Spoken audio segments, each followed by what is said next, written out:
আমানতকে তোমরা তার যে পাপক তার কাছে পৌঁছিয়ে দাও।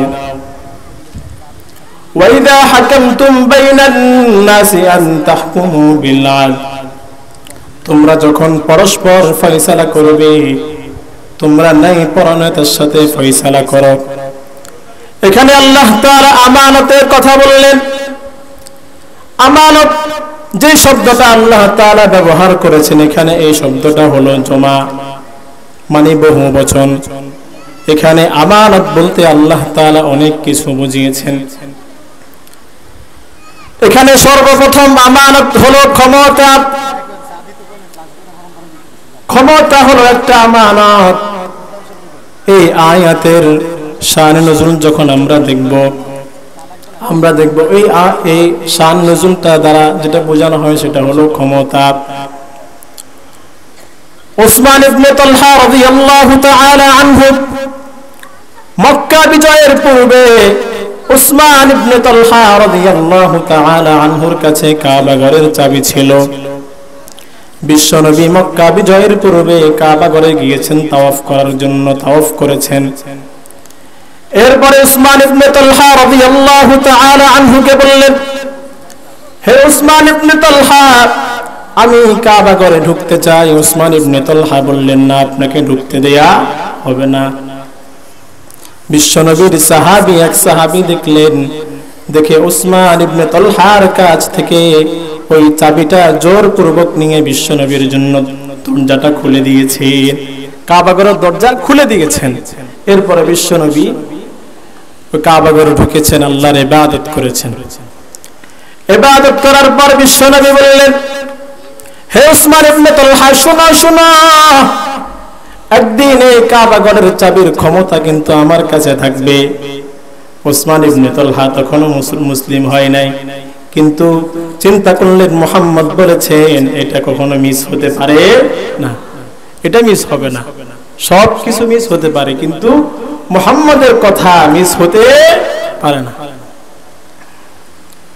এরপরে কাবা ঘরের চাবি উসমান ইবনে তালহার কাছ থেকে নিয়ে দরজাটা খুলে দিয়েছে। বিশ্বনবী কাবা ঘরে ঢুকলেন, আল্লাহ তাআলার ইবাদত করলেন, বললেন, হে উসমান ইবনে তালহা, এই চাবির ক্ষমতা কিন্তু আমার কাছে চলে আসবে। এরপরে বিশ্বনবী এই কথা বলে চলে আসলেন। তার মনের ভিতরে অনেক ভয়, কারণ কথাটা কে বলেছে? হ্যাঁ, সাধারণ কোন লোক বলেন নাই, এটা বিশ্বনবী বলেছেন, মুহাম্মদুর রাসূলুল্লাহ সাল্লাল্লাহু আলাইহি ওয়াসাল্লাম। এরপরে মক্কা যখন বিজয় হলো, বিশ্বনবীর কাছে চাবি চলে এসেছে। এখন ক্ষমতা কার হাতে বলেন? এখন বিশ্বনবীর কাছে ক্ষমতা। তখন আল্লাহ তাআলা এই আয়াত নাজিল করলেন যে চাবির ক্ষমতা আপনি তো আপনার কাছে নিয়েছেন, এটা যে মূলত হকদার তার কাছে পৌঁছিয়ে দেন। তখন আবার বিশ্বনবী এই কাবা ঘরের চাবি উসমান ইবনে তালহার কাছে পৌঁছিয়ে দিয়েছেন। সুবহানাল্লাহ পড়বেন না? তাহলে প্রথম নাম্বার আমানত দ্বারা প্রথমে বোঝানো হয়েছে ক্ষমতা। ক্ষমতা কি? আমানত। আমরা তো আজকে ক্ষমতা পাওয়ার জন্য চেষ্টা করি, কি বলেন? কিন্তু সাহাবায়ে কেরাম উনারা ক্ষমতা পাওয়ার জন্য চেষ্টা করতেন না। আমাদের যারা মুরব্বী, যারা বুজুর্গ, তারা ক্ষমতা পাওয়ার জন্য চেষ্টা করতেন না। এরপরে আমাদের ইমামের নাম কি জানেন? ইমামুল আজম আবু হানিফা রাহমাতুল্লাহি আলাইহি। ইমামুল আজম আবু হানিফা রাহমাতুল্লাহি আলাইহিকে খলিফা মনসুর বলেছিলেন যে, হে ইমামুল আজম আবু হানিফা, আমি আপনাকে কাজীউল কুজাত বানাইতে চাই।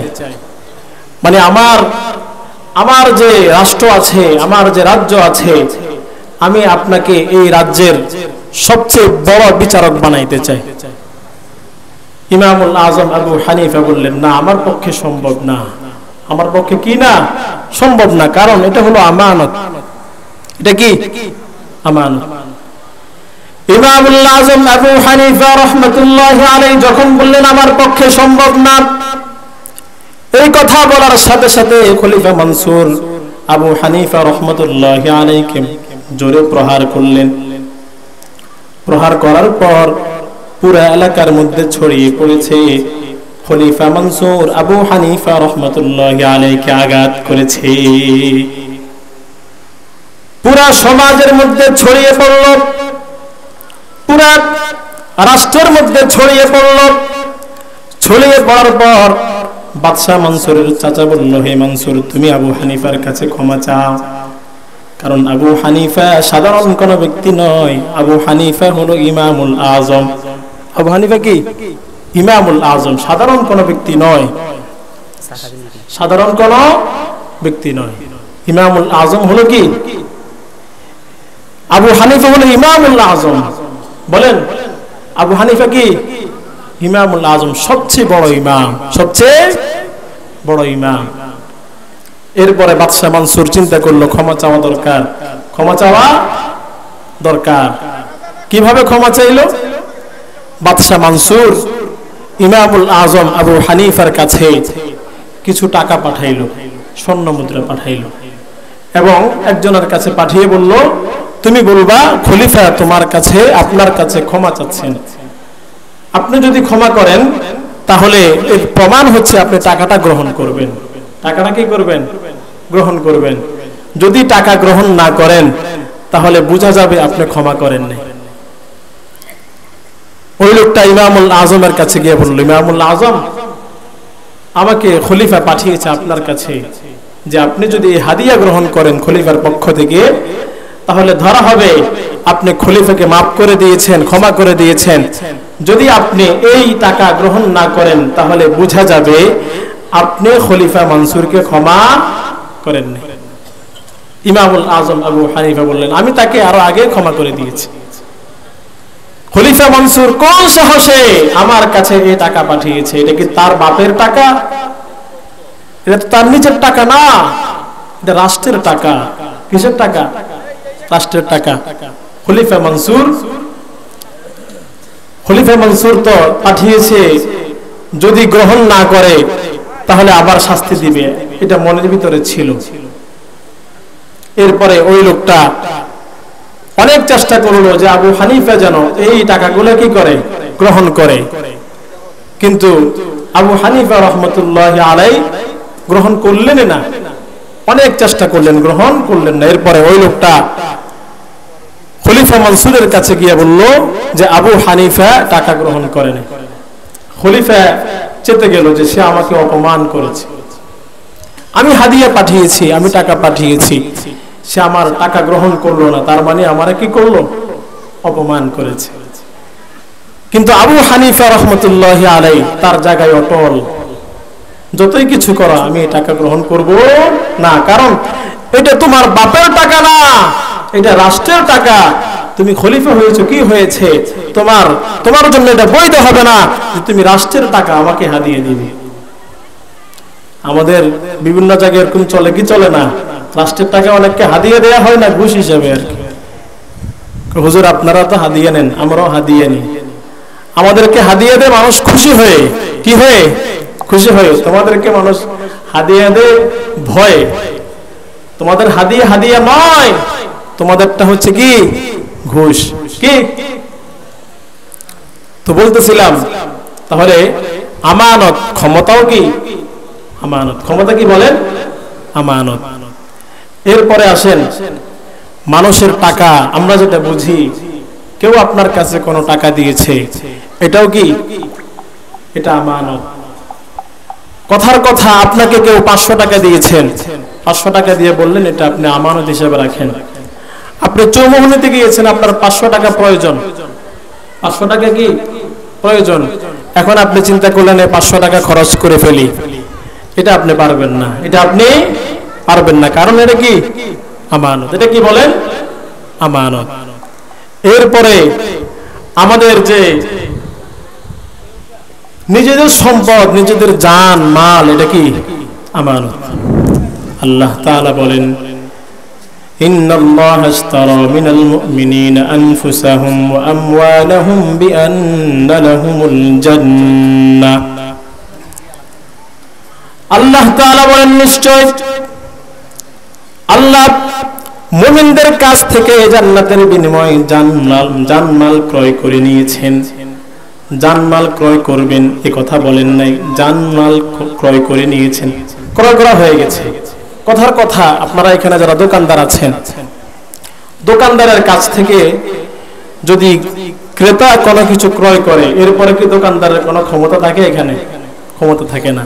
তাহলে আল্লাহ তাআলা বললেন, নিশ্চয়ই আল্লাহ মুমিনদের কাছ থেকে তাদের জান্নাতের বিনিময়ে জানমাল ক্রয় করে নিয়েছেন। তাহলে আমাদের জানমালের মালিক কে? বলেন কে? মালিক হচ্ছে আল্লাহ। আল্লাহ তাআলা এটা আমাদেরকে ব্যবহার করতে দিয়েছেন। কেন দিয়েছেন? ব্যবহার করতে দিয়েছেন। কেন? পরীক্ষা করার জন্য। কেন? পরীক্ষা করার জন্য। জান আল্লাহ তাআলা জীবন দিয়েছেন, আবার মৃত্যু দেন, তাই না? তো এই জান এটা দিয়েছেন কেন? পরীক্ষার জন্য।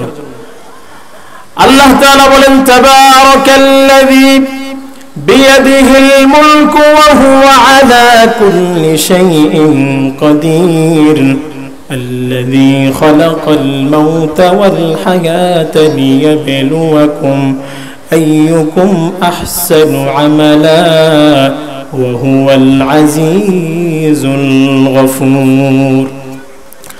আল্লাহ তাআলা বলেন, মহিমান্বিত সে সত্তা যার হাতে ক্ষমতা। ক্ষমতার মালিক কে? জোরে বলতে হবে, ক্ষমতার মালিক কে? মন্ত্রী কোন ক্ষমতার মালিক নয়, বাবা কোন ক্ষমতার মালিক নয়। ক্ষমতার মালিক কে? পীর মনে হয় ক্ষমতার মালিক। পীর চাইলে আপনাকে সন্তান দিতে পারে? পারেনি। আল্লাহ তাআলা বলেন, মহিমান্বিত সে সত্তা যার হাতে ক্ষমতা। বিয়াদিহিল মুলক ওয়া হুয়া আলা কুল্লি শাইইন কাদির। আল্লাহ বলেন, আমি সব কিছু করতে সক্ষম। আমি দিনকে রাত বানাইতে পারি, রাতকে দিন বানাইতে পারি, ছেলেকে মেয়ে বানাইতে পারি, মেয়েকে আবার ছেলে বানাইতে পারেন কে? জোরে বলেন কে? এরপর আল্লাহ তাআলা বলেন, আল্লাযী খালাকাল মাউতা ওয়াল হায়াতা লিয়াবলুয়াকুম আইয়ুকুম আহসানু আমালা। আল্লাহ তাআলা বলেন, আমি জীবন সৃষ্টি করেছি এবং মৃত্যু সৃষ্টি করেছি তোমাদেরকে পরীক্ষা করার জন্য। জীবন এবং মৃত্যু সৃষ্টি করেছেন কেন? পরীক্ষা করার জন্য। আবার আল্লাহ তাআলা এই জীবনটাকে আমাদের থেকে ক্রয় করে নিয়েছেন, কিন্তু তাহলে আল্লাহ তাআলা ক্রয় করে আবার আমানত হিসেবে রেখেছেন। ক্রয় করে কি হিসেবে রেখেছেন? আমানত হিসেবে রেখেছেন। তো জীবনটা আপনি যেমনি চাইবেন এমনি খরচ করতে পারবেন না। আপনি কথা বলার সুযোগ নেই, এটা আমার জীবন, আমার জীবন আমি যেভাবে ব্যয় করি, আমার জীবন আমি যেভাবে কাজে লাগাই আমার বিষয়, এটা বলার সুযোগ নাই। ইসলাম বলে না, এটা বলার সুযোগ নাই। তোমার এই জীবনটা আল্লাহ দিয়েছেন তোমার কাছে আমানত হিসেবে। কি হিসেবে দিয়েছেন? আমানত হিসেবে। সুতরাং আপনি এই কথা বলার সুযোগ নেই, আমার জীবন, অসুবিধা কি? আমার শরীর, আমার দিমাগ, আমার জায়গা, আমার টাকা, আপনার কিচ্ছুই নেই। আপনি তো নিজেই আপনার না। বলেন, আপনি কি নিজে আপনার? আপনার যে দেহ আছে, আপনার যে রূহ আছে, এটার কি মালিক আপনি? যদি আপনি মালিক হতেন তাহলে তো আল্লাহ তাআলা যে কোনো সময় আপনার রূহটা নিতে পারতেন না, তাই না? তার মানে আপনি কিছুরই মালিক না, আপনি তো লাশই। মানুষ যখন মরে যায় তখন কি বলে? লাশ। কি বলে? লাশ মানে কি? লাশই, কিছুই না। কেউ মরে গেলে এটাকে আর কেউ রাখে? আপনি মারা গিয়েছেন, আপনি খুব দামি খাটে শুতেন, আপনি খুব দামি কম্বল ব্যবহার করতেন, আপনি খুব দামি আতর ব্যবহার করতেন, খুব দামি টুপি ব্যবহার করতেন, এগুলো কিছু রাখা হবে? কিছুই রাখা হবে না। তো বলতেছিলাম, আমাদের যে জীবন, এটা কি? আমানত। এটা কি? আমানত। আবার আমাদের সম্পদ, আমাদের সম্পদও কি? আমানত। এই সম্পদটা আল্লাহ তাআলা কি দেন? আল্লাহ তাআলা কেন দিয়েছেন? এই সম্পদটা কেন দিয়েছেন? এই সম্পদটাও দিয়েছেন পরীক্ষার জন্য। সমাজে দেখা যায় অনেক লোক আছে খুব ধনী, আবার অনেকে আছে খুব গরিব। এটাও কি? পরীক্ষার জন্য। তাহলে সম্পদটাও কি আমানত? সম্পদটা কি আমানত। কেন দিয়েছেন? পরীক্ষার জন্য। কেন দিয়েছেন? আল্লাহ তাআলা বলেন, ওয়া আম্মাল ইনসানু ইযা মাবতালাহু রাব্বুহু ফাআকরামাহু ওয়া না'আমাহু ফায়াকুলু রাব্বি আকরামান ওয়া আম্মা ইযা মাবতালাহু ফাকাদারা আলাইহি রিজকাহু ফায়াকুলু রাব্বি আহানান। আল্লাহ তাআলা বলেন, আমি যখন মানুষকে পরীক্ষা করতে চাই, কি করতে চাই? আমি যখন মানুষকে পরীক্ষা করতে চাই তখন তাকে আমি সম্মান দান করি, ওয়া না'আমাহ, নিয়ামত দান করি, সম্পদ দান করি। ফায়াকুলু রাব্বি আকরামান, সে বলে আমার আল্লাহ আমারে সম্মান দান করেছেন। সম্পদ যে পায় সে মনে করে আল্লাহ আমারে সম্মান দান করেছেন, কিন্তু এটা সম্মান নয়, এটা হলো পরীক্ষা। এটা কি? আল্লাহ বললেন আমি যখন পরীক্ষা করতে চাই তখন কি দান করি? সম্পদ দান করি, সম্মান দান করি। আপনাকে আল্লাহ তাআলা এমপি বানিয়েছেন, আপনাকে আল্লাহ তাআলা মন্ত্রী বানিয়েছেন, আপনাকে আল্লাহ তাআলা সমাজের দায়িত্বশীল বানিয়েছেন, আপনাকে আল্লাহ তাআলা রাষ্ট্রের দায়িত্বশীল বানিয়েছেন। এটা হলো পরীক্ষা, এটা কোনো সম্মান না। এটা কি না? সম্মান না। আল্লাহ তাআলা বলেন, ওয়া আম্মাল ইনসান ইযা মাবতালাহু রাব্বুহু ফাআকরামাহু ওয়া না'আমাহু ফায়াকুলু রাব্বি আকরামান। আবার আল্লাহ তাআলা বলেন, ওয়া আম্মাল ইনসানু ইযা মাবতালাহু ফাকাদারা আলাইহি রিজকাহু ফায়াকুলু রাব্বি আহানান। আল্লাহ তাআলা বলেন আমি যখন আবার বান্দাকে পরীক্ষা করতে চাই আমি বান্দার থেকে সম্পদ নিয়ে যাই। তাহলে সম্পদ, আল্লাহ প্রথমে বললাম সম্পদ হচ্ছে আমানত। সম্পদ কি? আপনি কথা বলার সুযোগ নেই, আমার টাকা আমি গানে ব্যয় করবো, অসুবিধা কি? আমার টাকা দিয়ে আমি ঘুষ দিব, আমার টাকা দিয়ে আমি সুদে কাজে লাগাবো, অসুবিধা কি? এটা বলার সুযোগ নেই, কারণ সম্পদটা কার? আল্লাহ দিয়েছেন কি হিসাবে? পরীক্ষার জন্য। কেন দিয়েছেন? পরীক্ষার জন্য। আবার এটা আমানত। আবার কি? আমানত। তাহলে প্রথমে বললাম ক্ষমতা হলো কি? আমানত। এরপরে বললাম জীবন হলো কি? আমানত। এরপরে বললাম সম্পদ হলো কি? আমানত। আবার কোরআন, এটা কি? আমানত। জানেন কোরআনটা কি? আমানত। আল্লাহ তাআলা বলেন, ইন্না আরাদনাল আমানাতা আলাস সামাওয়াতি ওয়াল আরদি ওয়াল জিবালি فأبين أن يحملنها وأشفقن منها وحملها الإنسان إنه كان ظلوما جهولا। আল্লাহ তাআলা বললেন আমি এই কোরআনকে আসমানের কাছে বললাম, আসমান তুমি এই কোরআনকে গ্রহণ করো। আসমান বললেন আমি পারবো না। জমিনকে বললাম হে জমিন তুমি এই কোরআন গ্রহণ করো। জমিন বলল আমি পারবো না। পাহাড়কে বললাম হে পাহাড় তুমি এই কোরআনকে গ্রহণ করো। পাহাড় বলল আমি পারবো না। আল্লাহ বললেন কিন্তু মানুষ গ্রহণ করলো, মানুষ গ্রহণ করলো। ওয়াহামালাহাল ইনসান ইন্নাহু কানা যালুমান জাহুলা। আল্লাহ বললেন মানুষ বড়ই জালেম এবং বড়ই অজ্ঞ। মানুষ জানে না কোরআনে কি আছে। পাহাড় তো জানতো যে কোরআন অনেক ভারী জিনিস, আসমান জানতো কোরআন অনেক কি ভারী জিনিস, কোরআন অনেক মূল্যবান, এটা যেমনি তেমনি গ্রহণ করা যাবে না। মানুষ না জেনে ব্যাস আল্লাহ দিয়েছেন গ্রহণ করলাম। হ্যাঁ আল্লাহ তবে সহজ করে দিয়েছেন। ওয়ালাকাদ ইয়াসসারনাল কুরআনা লিযিকরি ফাহাল মিন মুদ্দাকির। আল্লাহ কোরআনকে সহজ করে দিয়েছেন। তো এই কোরআন হচ্ছে কি বলেন, জোরে বলতে হবে কোরআন কি? এখানে যারা আছেন সবাই কথা বলছেন না। কোরআন কি? জোরে বলেন কোরআন কি? হ্যাঁ, কোরআন শুধু পড়তে জানলে আমানত শেষ হবে না। আপনি কোরআন শুধু পড়তে জানেন, তাহলে আপনার আমানত বাস আদায় হয়ে গেল, এমন হবে না। কোরআন জানতে হবে, কোরআন এক নম্বরে পড়তে শিখতে হবে। সুযোগ থাকলে মুখস্থ করবেন, অসুবিধা নেই। কোরআন অনুযায়ী জীবনটাকে পরিচালনা করতে হবে, কোরআন অনুযায়ী সমাজ চালাইতে হবে, কোরআন অনুযায়ী রাষ্ট্র চালাইতে হবে। তাহলে তাহলে কোরআনের কি হবে? হক আদায় হবে।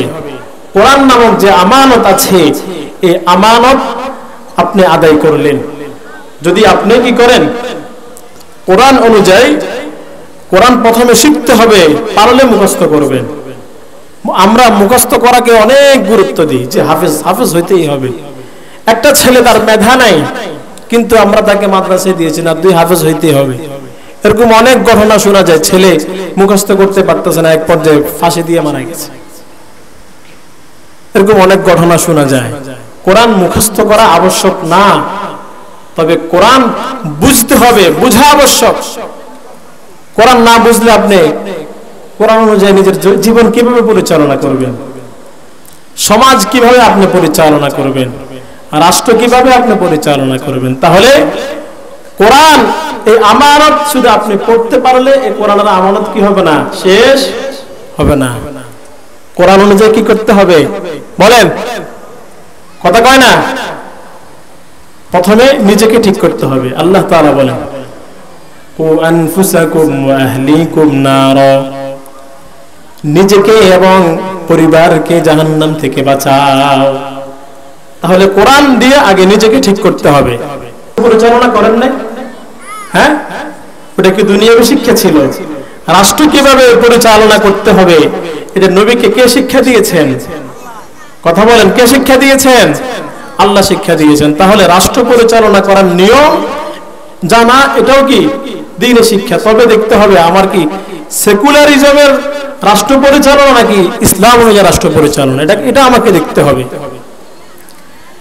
এই যে ওরা আমাদের অন্তরের ভিতরে ঢুকিয়ে দিয়েছে যে একটা হচ্ছে দ্বীনি শিক্ষা আর একটা হচ্ছে দুনিয়াবী শিক্ষা। মূলত উভয়টাই কি দ্বীনি শিক্ষা, এটাকে ওরা পার্থক্য করে দিয়েছে। কেন? আমাদেরকে তারা সহজে কাবু করার জন্য। কারণ একজন ডাক্তার যখন দ্বীন সম্পর্কে জানবে না, দ্বীন সম্পর্কে অবগত হবে না, তখন ডাক্তার থাকবে নাকি ডাকাত হবে? কথা বলেন। একজন ডাক্তার সে যদি আলেম না হয়, কি না হয়, সে যদি কি না হয়, আলেম না হয়, সে যদি দ্বীনের বুঝ তার না থাকে, তাহলে সে কি ডাক্তার হবে নাকি ডাকাত হবে? ডাকাত হবে। একজন এমপি, সে যদি তার ভিতরে দ্বীন না থাকে, তার ভিতরে যদি দ্বীনের বুঝ না থাকে, তাহলে সে কি মানুষের সেবা করবে না ক্ষতি করবে? ক্ষতি করবে। আমাদের কাছে প্রমাণ আছে। কিছুদিন আগের কথা, কি বলেন? বেশিদিন আগের কথা, কিছুদিন আগের কথা। দ্বীনের বুঝ থাকতে হবে। তাহলে দ্বীনি শিক্ষা এবং দুনিয়াবী শিক্ষা আমরা যেটাকে বলি, এটাকে সমন্বয় করে করতে হবে। আপনার ছেলেকে আপনি কোরআন শিখান, কোরআন ওয়ালা বানান, এরপরে আপনি তাকে ডাক্তার বানান, ইঞ্জিনিয়ার বানান, অসুবিধা নেই। কি নাই? অসুবিধা নেই। এই জন্য আমাদেরকে সমন্বয় করতে হবে। কি করতে হবে? সমন্বয় করতে হবে। শুধু ছেলেকে ডাক্তার বানাইলেন, শুধু ইঞ্জিনিয়ার বানাইলেন, শুধু এ বানাইলেন, সে বানাইলেন, কিন্তু আপনি তাকে দিন শিখাইলেন না, তাহলে কি হবে? আপনি ঘরে থাকতে পারবেন না, আপনার এই সন্তান আপনাকে ঘরে থাকতে দিবে না। এরপরে আসেন আমাদের যে অঙ্গ প্রত্যঙ্গ, কি কথা কয় না কেন? অঙ্গ প্রত্যঙ্গ, হাত পা, এগুলো হচ্ছে আমানত। এগুলো কি আমানত। আপনি এটা মনে করার সুযোগ নাই আমার হাত দিয়ে আমি যা ইচ্ছে তা করব, আমার পা দিয়ে যা ইচ্ছে আমি তা করব, এটা বলার কি নাই? সুযোগ নেই। কারণ এটা কি আমানত। আপনি বলতে পারেন আমার হাত, আমার পা, আমার মাথা, আমার চোখ, আমার নাক, আমার মুখ, আমি যা ইচ্ছা তা বলবো, যেদিকে ইচ্ছে সেদিকে তাকাবো, আমি যা শোনার ইচ্ছা হয় তা শুনবো, এটা বলার কি নাই? সুযোগ নাই। কারণ এই হাত আপনাকে কে দিয়েছেন? হাত দিয়ে ধরার শক্তি কে দিয়েছেন?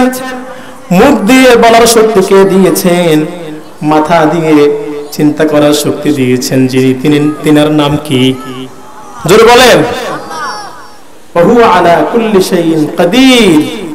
আগে বলেছিলাম ওহু আলা কুল্লি শাইইন কাদির, তাবারাকাল্লাযী বিয়াদিহিল মুলক ওহু আলা কুল্লি শাইইন কাদির। আপনাকে বলার ক্ষমতা, চলার ক্ষমতা, তাকানোর ক্ষমতা, চিন্তা করার ক্ষমতা সব কে দিয়েছেন? আল্লাহ দিয়েছেন। তাহলে আপনার অঙ্গ প্রত্যঙ্গ এগুলো হচ্ছে কি? বলেন এগুলা কি? আরো জোরে বলতে হবে। সবাই বলে নাই? আমানত। এই যে আপনারা কি মনোযোগ দিয়ে কথাগুলা শুনতেছেন নাকি শুনতেছেন না? এটা সব রেকর্ড হচ্ছে। কোথায় রেকর্ড হচ্ছে? হ্যাঁ, আল্লাহর কাছে বেষ্টন করে বসে আছে। এই এলাকায় আজকে ফেরেশতাদের আনাগোনা চলতেছে। এটা হাদিস দিয়ে দেখা যায়। কি দিয়ে দেখা যায়? হাদিস দিয়ে দেখা যায়। হাদিসের মাধ্যমে এটা বোঝা যায়।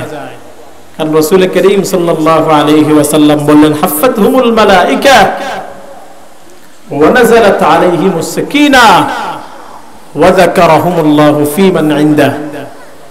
যদি কেউ দ্বীনের কোনো মুযাকারা করার জন্য, আলোচনা করার জন্য এভাবে বসে মজলিস করে, তাহলে তাদেরকে এভাবে ফেরেশতা বেষ্টন করে নেয়। কি করে নেয়?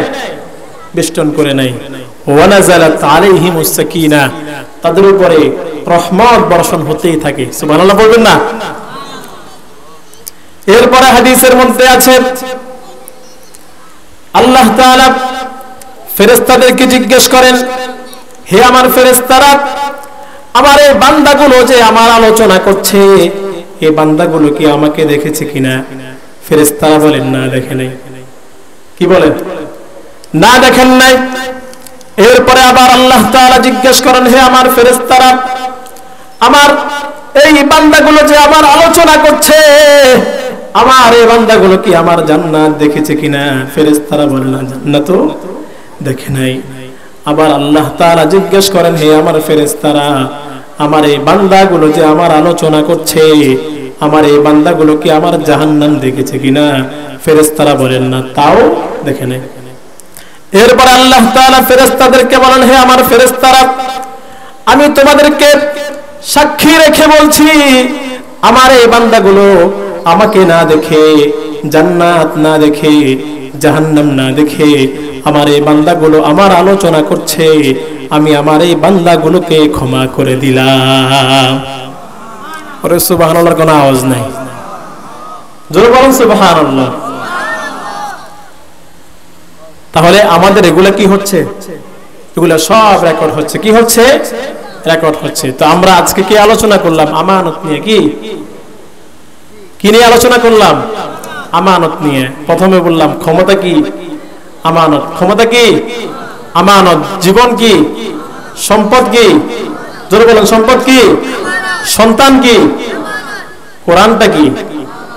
আমানত। এগুলা খেয়ানত করা যাবে? আপনি যদি চোখ দিয়ে খেয়ানত করেন। ও আরেকটা রয়ে গেছে, কথা। কথাও আমানত।